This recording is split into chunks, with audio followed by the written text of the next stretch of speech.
금요일에 따끈따끈한 법정 신장기업 유가장 유하경 변호사 장은미 변호사 두 분 오셨습니다. 안녕하세요. 네, 안녕하세요. 네, 안녕하세요. 네.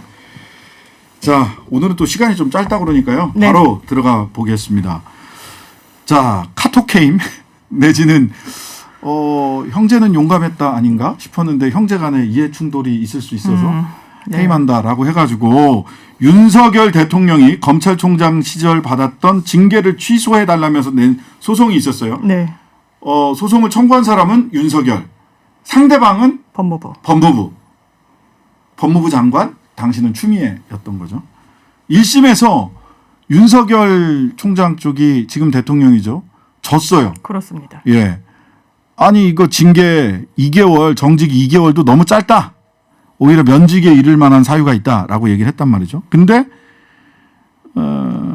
항소를 했죠. 그리고 그 사이에 정권이 바뀌었습니다. 참 이게 그 사이에 정권이 바뀌면서 어떤 일이 벌어졌냐면 원고와 피고가 동일한 인물이 된 것과 같은 효과가 나온 거죠.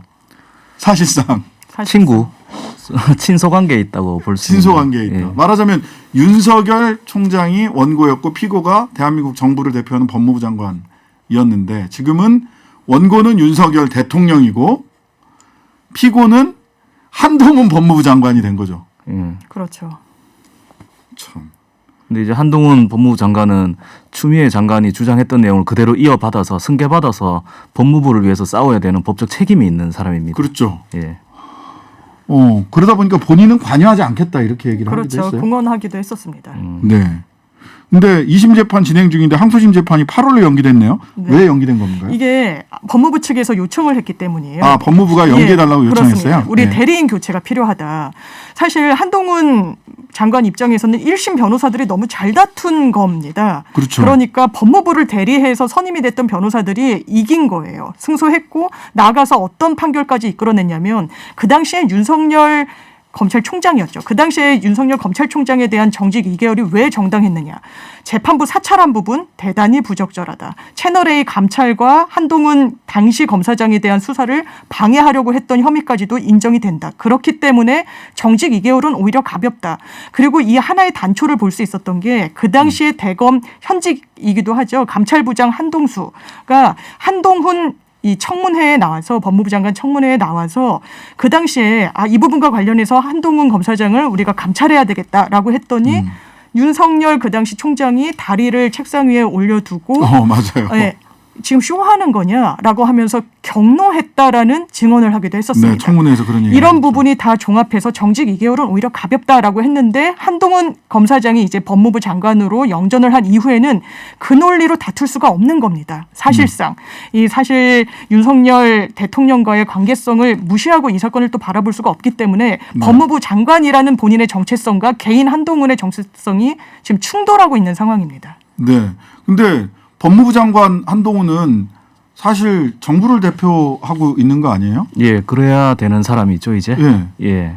근데 요새 보면 유시민 장관 그 재판 때도 그렇고 개인 한동훈과 검사 한동훈, 개인 한동훈과 법무부 장관 한동훈이 다른 사람인 것처럼 행동을 하시는 것 같아요.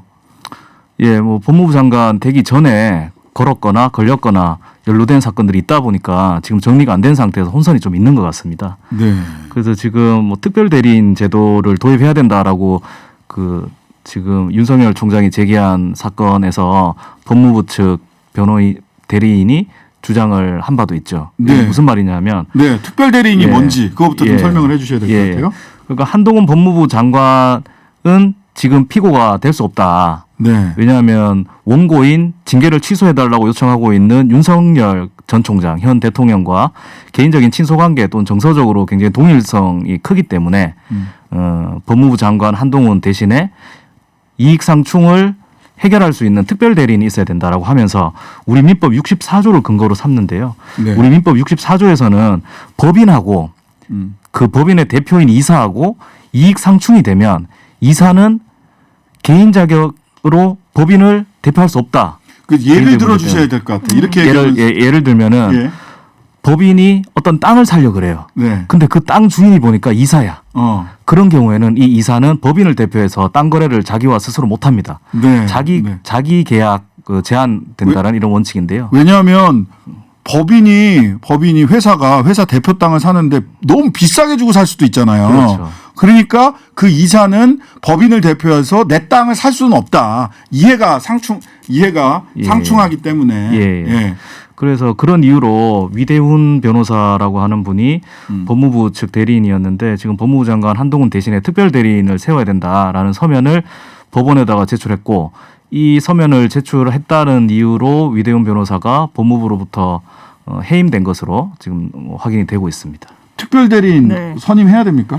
저는 뭐 사실상 정치상 필요성은 있을 것 같아요. 어떻게 윤석열 대통령의 대척점에서 한동훈 법무부 장관이 대립각을 세우면서 이 소송을 유의미하게 끌고 나갈 수 있겠습니까? 지고 싶을 것 같은데. 예, 아마 이기고 싶은 동인이 전혀 없을 건데 그래서 뭐 제3의 뭐 믿을 수 있는 특별 대리인 기타 등등의 이름이 나오는데 저는 법무부가 이 건과 관련해서도 좀 정교하게 업무 처리를 할 필요는 있다라고 생각합니다. 지금 일방적으로 변호인들을 해임을 하고 있는데 네. 이유가 상당히 납득하기가 어려워요. 네네. 이옥현 변호사 같은 경우에는 카카오톡으로 일단 해임 통지를 했고 예. 형이 법무부에서 실장으로 일하고 있다는 이상갑 이유. 법무실장입니다. 그렇습니다. 그러면 이게 이해가 잘 안 되시면 이렇게 생각하시면 쉬울 것 같아요. 삼성전자에 소송을 한다. 한 변호사가. 근데 그 변호사의 형이 삼성전자에 근무를 하고 있는 거예요. 네. 그럼 더 열심히 하지 않을까요? 그런데 같은 논리로 이해충돌의 소지가 있다라고 하면서 해임을 한다. 이 부분은 좀 납득할 수가 없고 아마 한동훈 검사장이 왜 그렇다면 카톡으로 했을까? 공식적으로 서면을 남기기 상당히 저어되는 상황이지 않겠느냐라는 겁니다. 그렇죠. 본인이 본인 청문회에서 나 객관적으로 이 소송 끌고 나가겠다. 관여하지도 않고 개입하지도 않겠다라고 했는데 법무부 장관 한동훈의 이름으로 그 명의로 해임을 해. 이긴 변호사를 해임해. 그럼 대단히 이상한 느낌이 오죠. 보통 회사에서는 이렇게 이유 없이 하면 배임이 될 수도 있는. 그렇죠. 배임이네. 이긴 변호사를 해임을 하면 일 배임이 될 잘하고 수도 있는 있어요. 변호사를 이유 없이 해임하면 배임이 될 수도 있는데 그 이유라고 말한 게 지금 장 변호사님 말씀하신 것처럼 아니 우리 편을 위해서 더 열심히 일해줄 수 있다고 봐야 되는 이유를 이익 충돌이라고 보거나 좀 납득하기 어렵다는 여론들이 있는 것 같습니다. 예, 그러니까 그 처음에 난 해명을 이옥형 변호사를 해임했다고 그래서 해명을 대충 보면 마치 이옥형 변호사는 법무부 반대편에 있고 이상갑 법무실장은 법무부에 있어서 둘이 상대방으로 있기 때문에 형제가 상대방으로 있으니까 열심히 안 싸우고 이렇게 서로 짜고 싸우고 뭐 이러는 거 아니냐 이렇게 오해하시는 국민들이 계실 수 있겠더라고요. 아니고요. 이상갑 법무실장도 법무부, 이옥형 변호사도 법무부의 대리인. 둘이 형제는 용감했다. 법무부를 위해서 너무 잘 싸워가지고 1심에서 승소를 했어. 한 편이었던 거죠. 네, 같은 편이었어요. 같은 팀에서 싸우던 둘 다 공격수야. 수비수인가? 수비수였어요. 둘 다 수비수였어요. 공격은 지금 윤석열 대통령이 한 거고. 근데 전반전에서 이겼어. 첫 게임에서 이겼어요. 근데 두 번째 게임에서 한 명을 빼. 손흥민하고 케인이 있는데 손흥민 지난 게임에서 골 넣었으니까 손흥민 빠져. 케인이랑 너무 친한 것 같아 둘이. 이런 거잖아요. 그렇죠. 네, 확 귀에 들어오네요. 네, 비유가 적절한 비유가 것 같습니다. 괜찮네요. 예, 아니 1심 이기고 1심 승소하고 나서 해임된 적 있으세요? 변호사님들? 거의 없죠. 왜냐하면 믿고 승소하고 더 해임된 적. 맡겨주죠. 항소심을 가게 되면. 그렇죠. 수임료를 더 주죠. 그러니까. 성공 고소를 제발 해달라고 맞추고 항소심 제발 맡아달라고 수임료 얹어가지고 더 주죠. 그래서 이익 충돌 때문에 해임했다는 건 이유가 잘 안 되는 것 같고 크게 소송에 대세에 지장이 없는데 이런 식으로 정치적으로 보이는 것처럼 자꾸 이렇게 몰고 가면 한동훈 장관 입장에서도 입지가 점점 좁아질 것 같습니다. 좀 속이 좁아 보이기도 하고 이게 소송에서 크게 뭐 관여 안 하겠다라고 이야기한 것과는 좀 다른 모습으로 보이지 않느냐 이런 걱정이 좀 있다는 거죠. 매우 직접적으로 관여하고 계신 것으로 보이는데요. 예, 안 그랬으면 좋겠어요. 소송 뭐 결과에 크게 영향도 없을 것 같은데 이렇게 한다고 해서 열심히 했으면 좋겠어요. 법무부 장관으로서. 공인으로서의 책임을 다 하셔야죠. 예. 공인으로서의 책임을 다하는 게 이긴 팀 그냥 냅두기만 해도 예. 그대로 두기만 해도 예. 공인으로서의 책임 다하는 거 아닌가요? 그리고 또 한 가지 제가 꼭 예. 말씀드리고 싶은 게 한동훈 장관을 이 소송에서 배제하기 위해서 특별 대리인 논의를 굳이 해야 될까 이런 생각도 좀 들긴 하는 게 네. 그 이익 충돌 상황인지를 판단하기 위해서는 정서적인 부분 말고 네. 저도 신 변호사님 생각과 같은데 다른 국민들도 그렇게 생각하실 것 같아요. 네. 한동훈 장관 개인이야 뭐 윤모 씨가 이겼으면 좋겠다는 마음이 들 수는 있으나 네. 우리가 법률상 사실상 이익이 있는지를 봐야 되거든요. 그렇죠. 근데 윤석열 전 검찰총장이 이 소송에서 이겨서 징계가 취소된다고 해서 그게 바로 한동훈 전 현 장관에게 바로 법률상 사실상 이익이 있다고 해석하기는 좀 어렵거든요. 그러니까 채널 A 사건 및 채널 A 사건 감찰 및 수사에 윤석열 전 총장이 부당하게 개입하지 않았다고 해서 그러니까 예를 들어 가지고 윤석열 총장이 2심에서 이긴다고 해서 그게 바로 한동훈 장관이 채널 A 연루 사건에서 자유로워지는 등의 이익이 생기는 건 아닙니다. 그래서 우리가 굳이 그런 프레임을 들어서 뭐 특별 대리인이라거나 이런 데 에너지를 쏟을 필요는 없을 것 같고요. 정치적으로는 그런- 이익이 있죠. 정치적으로 이익이 있을 수는 있죠.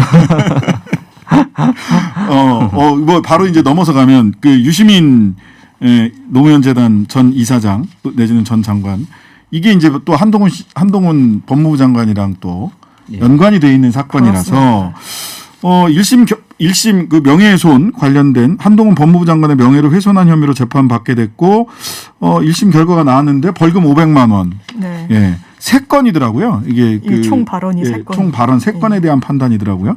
예.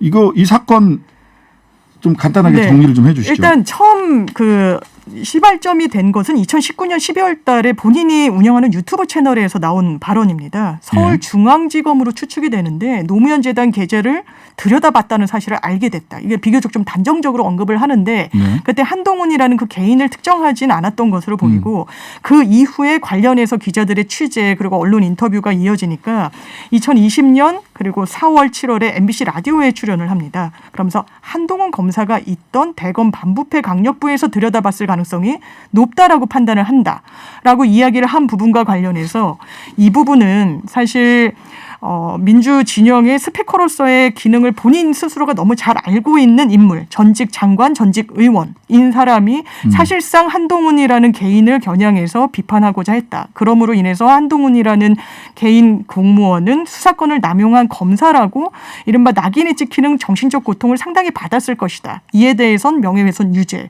벌금 500만 원 형이 선고된 상황입니다. 네. 자, 이거 대법원까지 갈 것 같아요. 그죠? 쟁점이 뭡니까? 쟁점은 이 발언이 특정인을 겨냥했느냐. 개인이냐? 예. 아니면 공공 그 예, 검찰. 예, 예. 반부패 강력부를 포함한 검찰 전체를 비판한 것이냐. 그리고 이게 의견의 제시에 불과하냐 아니면 구체적인 사실의 적시냐. 그러니까 의견 뭐 추정된다, 추측된다 뭐 등의 예. 의견은 예. 명예훼손의 대상이 아니에요. 예. 예. 각자 모두가 대한민국 국민은 모두 의견을 가질 수 있기 때문에. 예, 그렇죠. 그리고 사실이냐 허위사실이냐 이건데 예. 결론은 정보통신망법 위반 허위사실 적시 명예훼손죄에 해당이 돼서 벌금이 나온 것 같아요. 네. 예. 이 법률을 보면 네. 사람을 비방할 목적으로 정보통신망을 통해서 공공연하게 거짓의 사실을 드러내어 명예를 훼손하면 7년 이하 징역 또는 5천만 원 이하 벌금에 처한다고 되어 있거든요. 네. 근데 지금 500만 원이 나왔는데 주위에서 물어봐요. 이게 높은 거냐 낮은 거냐. 그래서 뭐 실무에서도 보면 사건들마다 들쭉날쭉입니다. 벌금이라는 게. 근데 이제 뭐 제 개인적으로 이제 변호사 입장에서 볼 때는 유시민 전 이사 사건의 경우에는 아주 떠들썩하게 그 사회적으로 문제가 됐던 사건인데 거기에 비하면 형이 그리 크게 나온 것 같지는 않다라는 인상이 좀 들긴 했어요. 500만 원 나와서 판결문을 봐야겠으나 판사가 이 정도로 본 사건이구나라고 느꼈습니다. 네. 예. 아마 항소심 가서도 계속 싸우게 될 것 같아요. 네. 의견이냐 사실이냐 개인이냐 기관이냐 예. 그다음에 오로지 공익적 목적으로만 그렇게 생각할 만한 충분한 사유가 있었고 오로지 공익적 목적으로만 했던 거냐 뭐 이런 등등을 가지고 이제 해석의 여지가 있을 것 같습니다. 조직이냐 개인이냐 예. 그리고 암시에 의한 명예훼손이냐 특정을 안 했다고 하더라도 네. 판사 재량 영역이어서 변동이 있을 수도 있겠다라는 생각이 들기도 하고요. 근데 이렇게 되면 개인과 네. 공공기관 소속 공무원 그러니까 검사로서의 명예가 맞습니다. 훼손됐다라고 하면 그러면은 공무원들에 대해서 비판할 수 있을까 앞으로? 그래서 언론에 그 어떤 비판에 재갈을 물리는 거 아니냐라는 비판이 좀 나오는 것 같습니다. 이게 한동훈 개인의 사감을 갖고 공격을 했다라기보다는 검찰의 수사권 남용을 지적하고 그 당시에 또 대대적으로 이뤄졌던 뭐 조국 전 장관에 대한 수사 이런 부분과 관련해서 본인도 하나의 그 피해자가 될 수도 있겠구나, 표적이 될 수 있겠구나라고 인지를 했을 수도 있겠다고 또 판결문에 나오기도 해요. 그렇다면 이 부분이 공무의 어떤 수행의 부적절성에 대해서 언급하는 과정 중에 특정 개인 공무원의 이름이 거론됐다라고 해서 명예훼손으로 형사 처벌까지 한다. 이게 온당한지 아닌지에 대해서도 상당히 쟁점이 될 것 같습니다. 그러니까요. 그러면은 이제 실명으로 공무원 누군가를 비판하거나 하는 게 굉장히 폭이 좁아질 수밖에 없을 것 같아요. 조심스러워지죠. 예, 표현의 자유가 많이 제한되기 때문에 법원에서는 실제로 공무원이나 그 공인들에 대한 비판은 넓게 허용되는 것으로 보긴 합니다. 네네. 이 사건 같은 경우에는 물론 우리가 아주 명백한 허위 사실을 들어가지고 악의적으로 누군가를 공격하면 안 되겠지만 이게 공익성이 어느 정도 있고 오해할 만한 사정들이 있었고 실제로 들여다보긴 했어요. 시기가 좀 달라서 그렇지. 예, 뭐 당사자가 사과를 한번 했던 것으로 저는 알고 사과했습니다. 있는데 그 시점에서 한번 대승적으로 한번 화해를 했으면 어땠을까 이런 생각이 들기도 하고 현재 이제 집권을 한 마당에 좀 통합의 차원에서 지지율 격차가 당선됐지만 이제 지지율 격차가 크진 않잖아요. 그래서 대승적 차원에서 법무부 장관 정도 되면 사인을 향한 이런 소송전은 좀 정리하고 같이 좀 긍정적인 방향으로 나가면 어떻겠나 이런 생각도 듭니다. 그럴 의사는 없어 보이더라고요. 오늘 아침에도 예. 인터뷰하는 거 보니까 그럴 의사는 없어 보이고 전 마지막으로 양형 사유 중에서 난 이게 너무 좀 납득하기 어렸어요. 이런 양형 사유 봤는지 모르겠는데 유시민 그 전 이사장을 마치 좋은 양형 요인으로 유리한 양형 요인으로 한 것처럼 법무부 장관이 돼서 명예가 어느 정도 회복됐다. 이게 양형 요인에 들어갈 수 있는 거예요. 법무부 장관이 돼서 명예가 회복이 예, 됐다. 그 점을 유리한 양형으로 참작한다라는 설시가 있다고 합니다. 명예를 회복하려면 앞으로 더 잘해야 될 것 같은데. 개인들을 상대로 한 소송이나 뭐 지식인이나 언론인들의 표현의 자유를 확실하게 보장해주는 장관이 되면 명예 확실히 회복된 것으로 한 5년 뒤에 평가해드리겠습니다. 네, 알겠습니다. 지금까지 유학용 변호사, 장은미 변호사 두 분이었습니다. 다음 주에 뵐게요. 감사합니다. 네, 감사합니다.